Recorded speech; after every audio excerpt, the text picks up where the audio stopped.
Hello दोस्तों, आज का पहला क्वेश्चन देखते हैं। अंतर्राष्ट्रीय सौर गठबंधन का नवीनतम हस्ताक्षरकर्ता राष्ट्र कौन सा है? तो कांगो गणराज्य है। हाल ही में किस राज्य सरकार ने the vision for all school I health कार्यक्रम शुरू किया है?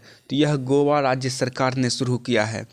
किस देश की करेंसी से ब्रिटिश राजशाही की तस्वीरें हटाई जाएगी? तो ऑस्ट्रेलिया की करेंसी से ब्रिटिश राजशाही की तस्वीरें हटाई जाएंगी। हाल ही में किस आईआईटी ने गर्भवती महिलाओं के लिए स्वस्थ गर्भ ऐप विकसित किया है? तो यह आईआईटी रुड़की ने यह ऐप विकसित किया है।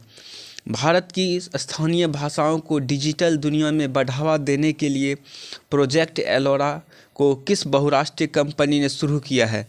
तो यह माइक्रोसॉफ्ट कंपनी ने शुरू किया है। विश्व कैंसर दिवस 2023 कब मनाया जाता है? तो यह 4 फरवरी को मनाया जाता है। मॉर्निंग कंसल्ट द्वारा किए गए सर्वेक्षण के अनुसार 78% की अनुमोदन रेटिंग के साथ दुनिया के सबसे लोकप्रिय नेता कौन बने हैं? तो यह नरेंद्र मोदी बने हैं। युवाओं को नशे के दुष्प्रभाव के विषय में जागरूक करने के लिए किस राज्य ने मिशन ड्रग्स फ्री देवभूति अभियान को शुरू किया? तो यह उत्तराखंड ने शुरू किया है। हाल ही में किस राज्य सरकार ने जय जय महाराष्ट्र माझा को राज्य गीत घोषित किया है? तो महाराष्ट्र ने घोषित किया है। FIH प्रेसिडेंट अवार्ड 2023 से किसे सम्मानित किया गया है? तो यह VK पांड्रियन को सम्मानित किया गया है।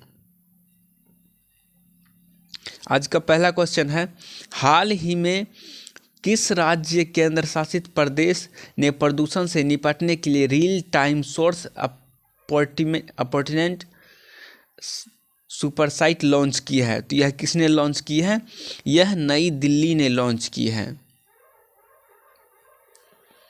भारत के सर्वोच्च न्यायालय के 73वें स्थापना दिवस के मुख्य अतिथि किस देश के मुख्य न्यायाधीश हैं?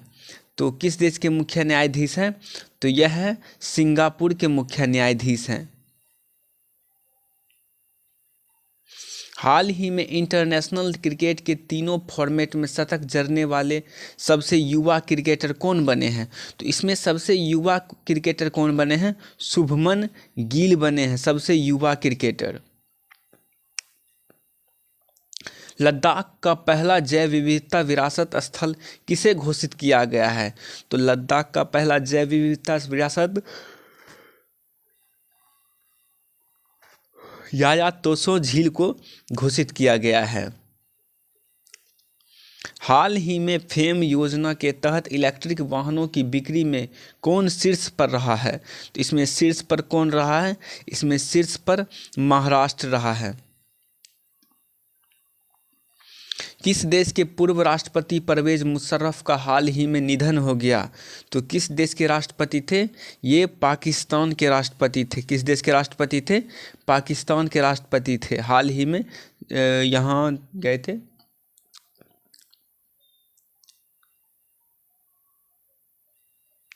हाल ही में 36वां सूरजकुंड अंतर्राष्ट्रीय शिल्प मेला कहाँ शुरू हुआ? तो यह कहाँ शुरू हुआ है? हरियाणा में शुरू हुआ है। कहाँ शुरू हुआ है? हरियाणा में यह शुरू हुआ है 36वां सूरजकुंड अंतर्राष्ट्रीय शिल्प मेला। हाल ही में पूमा इंडिया ने किसे अपना नया ब्रांड एम्बेसडर बनाया है? तो पूमा इंडिया जो है अपना नया ब्रांड एम्बेसडर किसको बनाया है? हरमनप्रीत कौर को बनाया है। किसको बनाया है? हरमनप्रीत कौर को बनाया है। रिवीजन का क्वेश्चन देख लेते हैं। पाकिस्तान के किस राष्ट्रपति का निधन एक लंबी बीमारी के बाद दुबई के एक अस्पताल में हो गई? तो इसकी मौत कहाँ हुई थी? दुबई के अस्पताल में हो गई। परवेज मुशर्रफ जो कि पाकिस्तान के हैं। शंघाई सहयोग संगठन SCO के शीर्ष लेखा परीक्षा संस्थानों की 6ठी बैठक 6 फरवरी से कहाँ शुरू हो रही है? तो यह 6 फरवरी से कहाँ शुरू हो रही है? लखनऊ में शुरू हो रही है। भ्रष्टाचार धारण सूचकांक 2022 में भारत का स्थान कौन सा है? तो भारत का स्थान कौन सा है? 85वां है भारत का स्थान इसमें। 2027 के फुटबॉल एशिया कप की मेजबान निम्नलिखित में से कौन सा देश करेगा? तो यह सऊदी अरब करेगा। कौन सा देश करेगा? सऊदी अरब करेगा।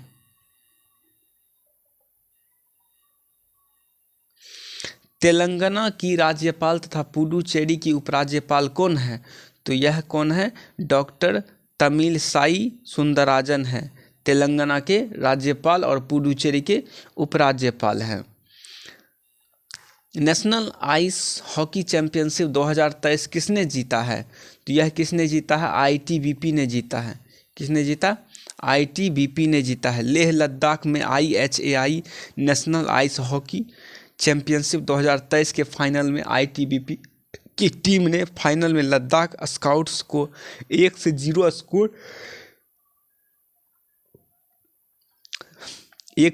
स्कोर से हराकर लगातार तीसरी बार चैंपियनशिप ट्रॉफी जीती है।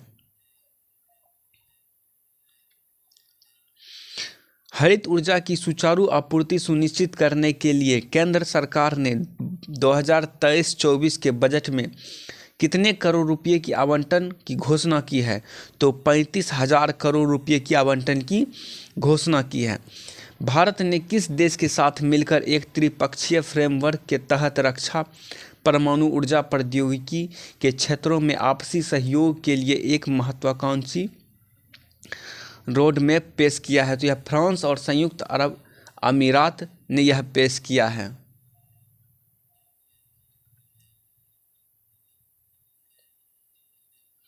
भारतीय रेल निम्नलिखित में से किस योजना के तहत भारत गौरव डीलक्स एसी ट्रस्ट ट्रेन का परिचालन शुरू किया है? तो यह कौन सी योजना है? एक भारत श्रेष्ठ Bharat. In the line of fire A memorial किसकी आत्मकथा? यह परवेज मुशर्रफ की आत्मकथा है।